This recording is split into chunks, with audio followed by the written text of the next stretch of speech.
Okay, so it's Sam from Noise. We're doing some YouTube content to go alongside Noizzefest 2025. We're here with Phil from Continents. It's a pleasure to talk to you again. Nice to meet you nice guys. to see you again. Yeah, lovely. So I wanted to ask, obviously, like you guys have returned. You're in a band, 2013 to 2015. You guys will go away, you come back, right?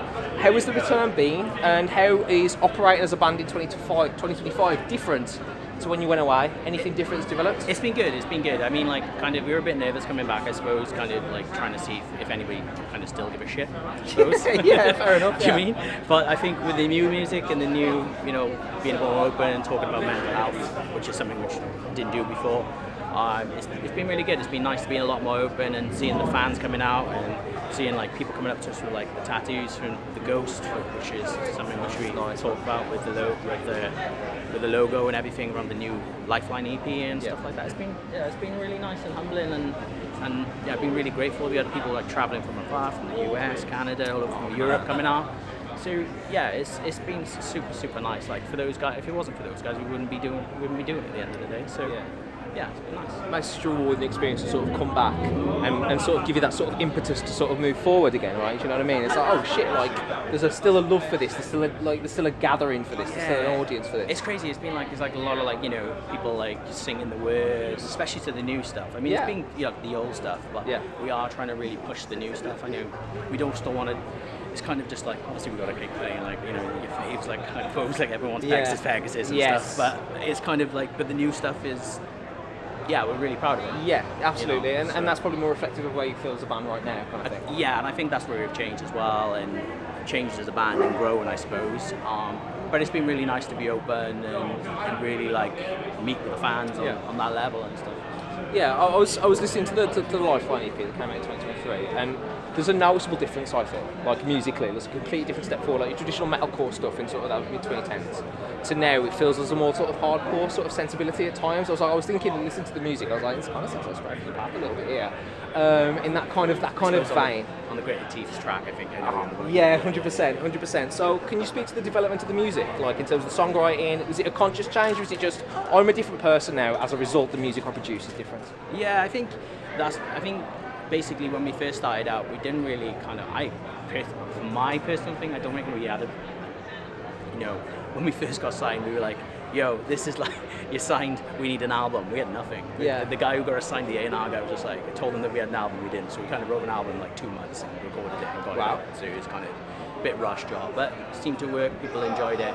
And now I don't know, I think the dynamics changed with the band. We got new members as well, with this, Kieran came in, Gareth's in there now, we've got Scott as well, and we're all involved in the writing process. It's not just, just one or two, should we say? Yeah. And more of a communal process to point the songs together. All together, everyone's involved in everything now.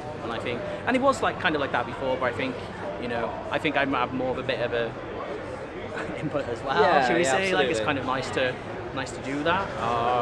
Whereas before I was quite reserved and shy, so I was kind of just I'll just do that.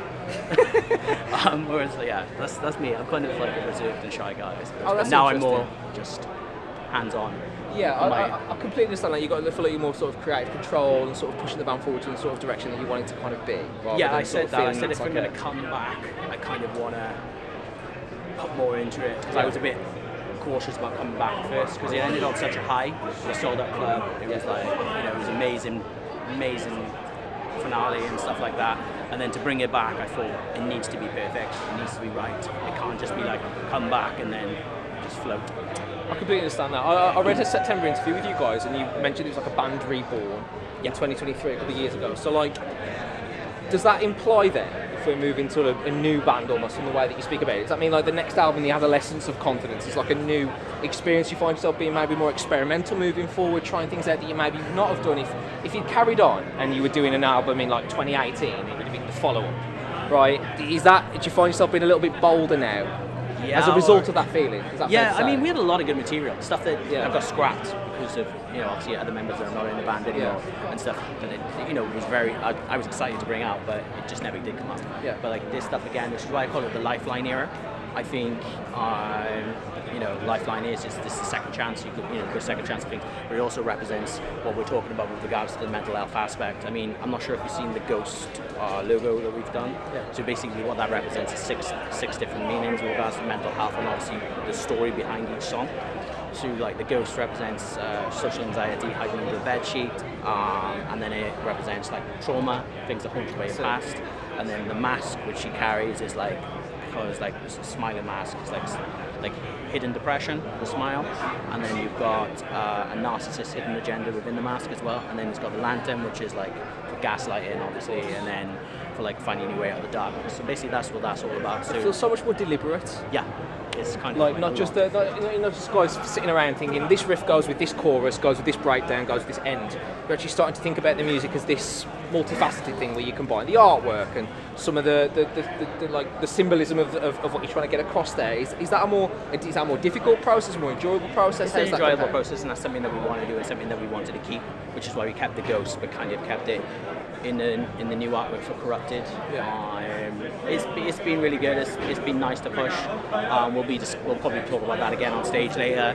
And as I said, seeing people with it tattooing it, people messaging us asking if they can get it tattooed, like they're more than welcome to get a tattoo, whatever it means to them at the end of the day. But If your band had an impact, that's a compliment regardless of whether and whether they like it just because they like it because it goes, because everyone says it's cool, but then it's actually got a massive meaning behind it, and that's what we're trying to push as well. And as I said, each song it tells a narrative, and that's what the Lifeline EP is about, and that's what we're still trying to push. It is the Lifeline era. So bringing that into sort of like back to the practicality of playing a set like this, coming back and playing back in a club where you did the 10-year anniversary show, and knowing that you're in this new version of the band, and you've got all these different... How does that play into like a set list, like from a practical standpoint? Because I imagine, right, there's a part of it that's like, you know what, we're in a new band, like BC AD, do you know what I mean? Whereas how do you find that balance? It's a difficult one because there's a lot of people that still want the oldies. Some of the boys that are coming in who are original fans of the band want to play the oldies. But I'm kind of like, but then I got to realise that people do want it. But it's kind of like gauging what people want. But what I have gauged a lot is that when we played with Jen, when we sold that out, it was Christmas, people were screaming the new stuff. So it is so rewarding though, isn't it? That and knowing that people are really connecting with the new stuff. And seeing the plays go up on on the streaming sites or whatever, and we know it's doing the message is out there. It's what we want. We want the music. You want to get feedback from the music. You don't. It's for your art at the end of the day. If you don't take risks, you don't get the feedback what you're actually trying to do. But I get it. What you're saying is it is hard for us to pick a set. But I think the set that we have is kind of like. Covers everything, covers all the albums, the EPs. Absolutely. But at the same time, we play everything off that Lifeline era, plus the new one, Corrupted, and then off the back catalogue. It's to basically keep the energy up. That's what the set is about, the energy, and that's what we're about. Absolutely. We've always been about the energy. It's performative first, isn't it? Yeah, absolutely. So final question before we head away: what does the future look like for Continents? We've got we're in the process now. We're just finishing up the new EP. We'll be releasing a couple of new songs now before Radar Fest. So that Radar Fest is in July in the O2. So that'll be cool, just like with Undergrowth and stuff. We've got a load of other all-day festivals dotted round, a couple of headliners. We're announcing a show tonight actually for a local festival. It's only going to be a 400 cap, it'll be a fun one, so keep an eye on that. Fantastic. I may as well just say what it is. You know what I mean? Yeah, it's going to come out after your announcement. So anyway. we're going to be playing the Green Rooms Outdoor Fest in I think it's August the 1st. Yes, after our London headline. Sorry. That's going to be really cool. It's going to be like some pyro and shit involved. So there we go. We can do something special for it. That's terrific. Because Green Rooms is where we started out, and that's where we always played our show. So it's like holds a special place in our hearts. It's quite nice to go circular, isn't it? Sort of return back to where that sort of all began. And we love Green Rooms. So it's going to be it'll be a nice one. And I think it's a whole weekend. And there's some good bands on that for the whole entire weekend. But we're on the Friday on August the 1st. So we go. Fantastic. Phil from Continents. Thank you for your time. Thanks so much. Thank you, guys. Cheers.